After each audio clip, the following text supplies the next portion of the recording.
put your lips out at me. I'm telling you what the Bible said. You're not going anywhere till you learn to love and respect and honor them that have the rule over you. I'm sick and tired of our kids in our churches saying, oh, I love my mom and dad, but you're a rebel. And you scream and you yell at the house and you slam doors and you pitch your fit and you sling plates. I'm going to tell you something. I'd like to have you for a week, honey. You'd go to the door slamming business when I got done with you. Little punk kids telling their mama to shut up, telling their dad, I don't have to do that. You touch me, I'll dial 911. I'll tell you something, you better be glad my daddy didn't get a hold of you. I was talking some time ago about how my daddy used to whip me, and somebody said, why didn't you dial 911? I wasn't able to dial 911. And if I would have, he'd have whooped that crowd when they got there. Are you listening to me?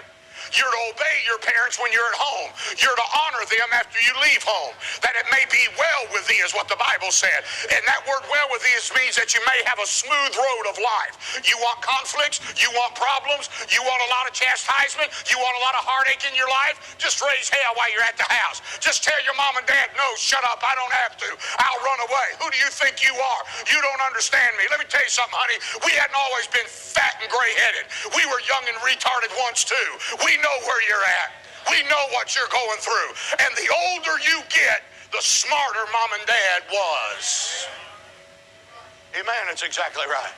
Don't tell me how much you love your mom and dad if you don't obey them. There's not a bit of truth in it. You love them and you respect them and you honor them. It doesn't mean they're always right, but it always means they're in authority. As long as you're sleeping in their home, living under their roof, and eating off their table, it ought to be yes, sir, no, ma'am. My daddy never repeated himself to me twice, one time in my life. Never did my daddy repeat himself to me. Nor did he ever go behind me to see if it was done what he told me to do. I'm living proof that I never talked back to my daddy. I would not be. And Brother Buchanan, you know what I'm talking about. Our daddies didn't put up with this nonsense. I was in a store not long ago. I heard a woman say, time out, time out. I thought she was a coach. Time out. I said, lady, what do you mean time out? Well, when I say time out, he's got to be still till I count to 10. This kid's climbing all over the toy racks and everything else and kissing the dolls and ripping them out of the boxes and going nuts. And she said, your daddy didn't believe in time out? I said, no, ma'am. He believed in getting knocked out. And the only time my daddy counted to 10 was to give me the 10 to get up off the floor, or he was going to start all over again. I've been whipped till the smoke alarm went off. Are you listening to me? But I tell you what, I love my daddy. I'm not mean at my daddy. I'm not bitter at my dad. I'm the man I am today because my daddy instilled some character in me and some responsibility and discipline. You say, I don't believe in whipping my children. You don't think I know that? That's their footprints on the ceiling. That's why they're going to run away when they're 12. That's why they'll be pregnant when they're 14. You've pampered them and babied them. You've given them everything they've ever wanted. You've never told them no. You've never brought restraints in their life. So when the Spirit of God tells them no, they're not used to hearing that, and they'll reject Him just like they rejected you. I'm telling you, authority, accountability, and responsibility is a good thing in a child's life. When I was taking psychology and I got my master's degree in it, one of our classes, the instructor, she's a full-blooming idiot, liberal humanist, said, ladies and gentlemen, don't you ever whip a child. Don't you ever whip a child. Because if you whip them, it warps their mind. Can't handle that. I'm waiting my turn, but Bubba, I got to say something on that.